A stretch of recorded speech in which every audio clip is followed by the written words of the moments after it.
If Aston Martin pulls into the pit lane before the Australian Grand Prix even starts, it will be the most shocking non-start in modern Formula One history. And this is not speculation. Days before Melbourne, reports confirmed Honda considered skipping Australia entirely after structural battery failures and critical spare part shortages. They are arriving with limited components, a restricted power unit, and a vibration issue serious enough to stop Alonso's car for safety in testing. We are talking about a project worth hundreds of millions. The most successful designer in modern Formula One, a two-time world champion who does not race to participate, and a scenario where everything could end on the formation lap. Because if telemetry shows destructive resonance again, Newey and Alonso may have to choose between spectacle and survival. Start the race and risk destroying the season, or retire before the lights go out and protect the future. This is not about one Grand Prix. This is about whether Aston Martin's new era begins with ambition, or with controlled retreat. Stay until the end, because one overlooked technical detail about the Honda power unit changes the entire story. Now let's slow this down and go inside the garage. Because what makes this situation explosive is not just the vibration issue. It is the timing. We are days away from the first Grand Prix of the season. Freight has landed in Melbourne. Garages are being built. Media Day is approaching. And Aston Martin is not talking about performance targets. They are talking about containment. After Bahrain testing, engineers identified abnormal vibrations coming from the RA626H power unit. Those vibrations were not random. They aligned with resonance frequencies in the chassis and battery casing. That is not a small calibration issue. That is structural interaction. When the engine's natural vibration matches the structural frequency of the monocoque, energy amplifies instead of dissipates. And in Bahrain, that amplification damaged the battery pack enough to stop Alonso's car for safety. Safety.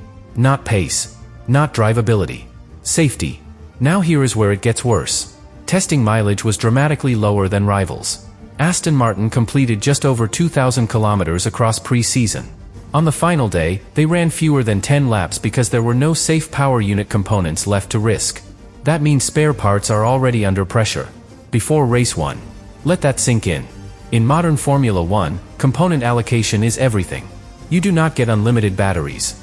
You do not get endless power units. If you destroy hardware early, you either accept grid penalties later, or sacrifice development flexibility. And this is why the formation lap suddenly matters so much. Because the formation lap is the first time all systems run together under real track load. Full thermal cycle. Full energy deployment test. Real vibration behavior on real asphalt. If telemetry during that lap shows resonance approaching a destructive threshold, you have seconds to decide. Continue and risk catastrophic damage. Or retire immediately and protect the season. And here is the uncomfortable truth. Honda does not have a complete solution yet. What they have is what insiders call a survival package. Reinforced battery mounting. Revised engine mounts. Adjusted structural stiffness. And conservative engine maps to avoid dangerous rotational ranges. Even Honda has acknowledged these are partial countermeasures, not a full fix. Which means Melbourne is not a showcase. It is a stress test. And stress tests do not always end cleanly. Now think about Adrian Newey in this scenario. He did not join Aston Martin for a short-term headline. He joined to build the architecture for a championship cycle. If the foundation shows cracks on day 1, the priority becomes protection. Not pride. Not optics. Protection. And Fernando Alonso understands long-term projects better than most. He has seen what happens when ambition outruns engineering stability. If he feels abnormal vibration through the steering column during that formation lap, he will report it instantly. And that radio message could trigger the most talked about decision of the weekend. Because this is not just about Australia. Honda is already preparing a deeper plan B, potentially introducing a revised specification later in the season if performance deficit allows. But that timeline only works if the current hardware survives. Destroy a battery now, and development shifts. Blow a power unit now, and allocation pressure increases. The first race becomes a strategic gamble. So when the cars line up in Melbourne, the biggest tension will not be at lights out. It will be during that quiet lap before. When engines echo through Albert Park.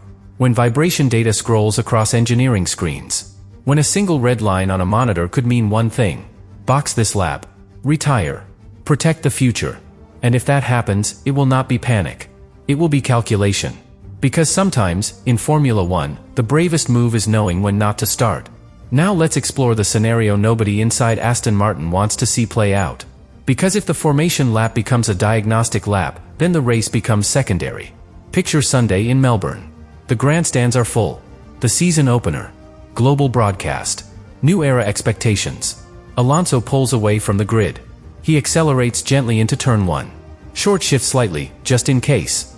Engineers are not watching lap delta. They are watching vibration traces. Battery load oscillations. Thermal spikes.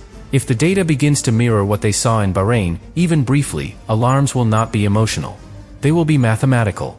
Because destructive resonance does not need minutes to cause damage. It needs seconds. And here is the technical reality most fans miss. The battery is integrated into the monocoque. It is not isolated like older systems. When vibration energy travels through the chassis, the battery structure absorbs part of that load. If amplification occurs at a specific frequency band, internal stress increases rapidly. And if that stress exceeds safe thresholds, continuing becomes irresponsible. Not slow. Irresponsible. Now imagine the radio message. Vibration levels high. Short. Calm. Controlled. That single sentence would immediately shift the decision to the pit wall. And this is where Newey's philosophy becomes crucial. He builds for sustainability within regulation cycles. He understands that destroying hardware for one race, especially the first race, compromises months of development planning. Power unit allocations are limited. Battery packs are limited. If you burn through components early, you face grid penalties later. Or worse, you slow development because resources are redirected to emergency fixes. And this is why a formation lap retirement, shocking as it sounds, could actually be strategic discipline. Because there is something bigger in play. Honda is already working on a deeper solution. A revised specification power unit that could appear later in the season if performance deficit criteria are met. But that timeline depends on stability now. If Australia ends in catastrophic failure, internal pressure explodes. Media scrutiny intensifies. Confidence shifts. But if Australia ends in controlled withdrawal due to safety data, the narrative becomes different. It becomes calculated. Measured. Temporary. Still painful. But contained. And here is the psychological dimension. Drivers feel vibration before sensors always confirm severity. If Alonso feels the car shaking in a way that reminds him of Bahrain, instinct will kick in. He has raced unstable machinery before. He knows the difference between aggressive and unsafe. If he says the word unsafe on the radio, the decision becomes almost automatic. Box. Retire. Protect the program. Now let's widen the lens. Even if they do start the race, performance will likely be restricted.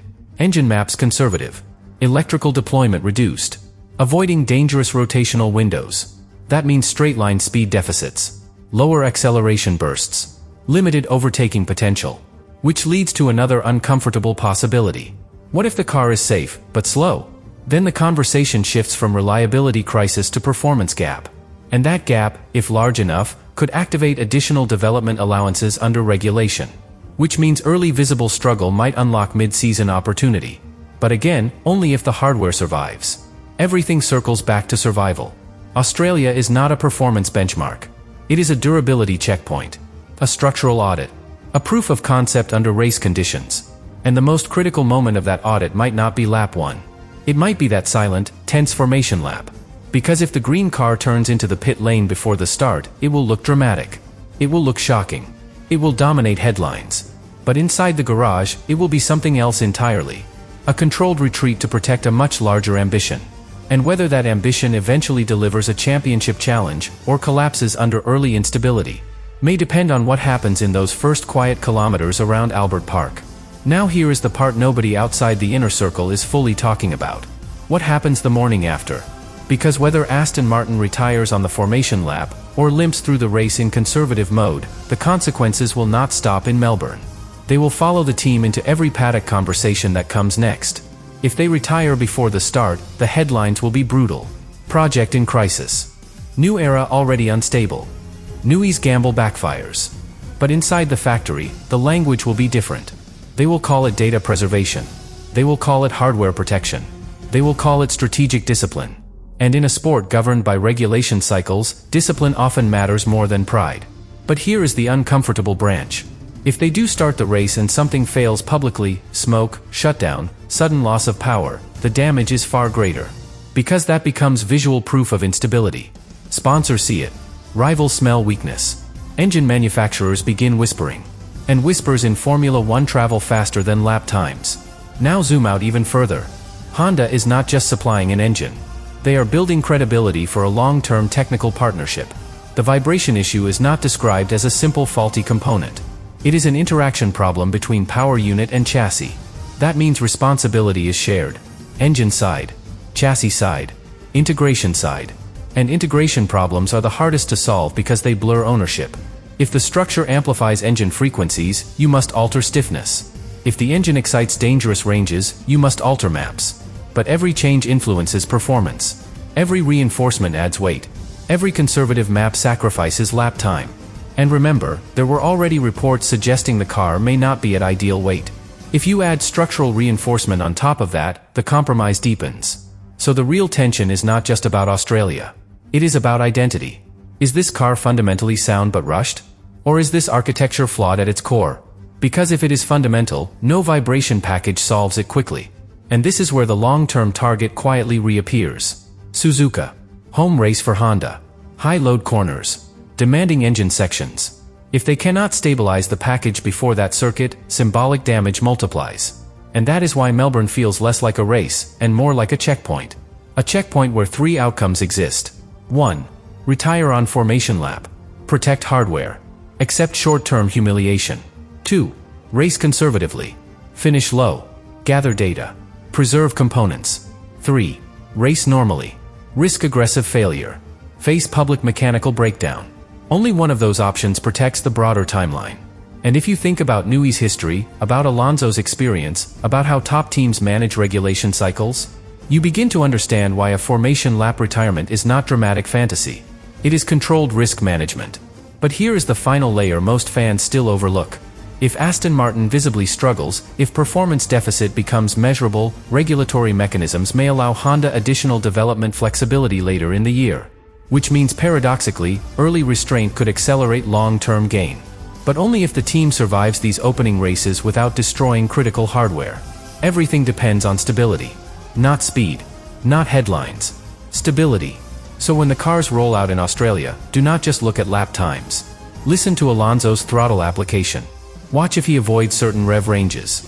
Notice if the car sounds slightly muted on acceleration. Small details. Subtle clues. Because the biggest decision of the weekend may not happen in a dramatic crash. It may happen quietly.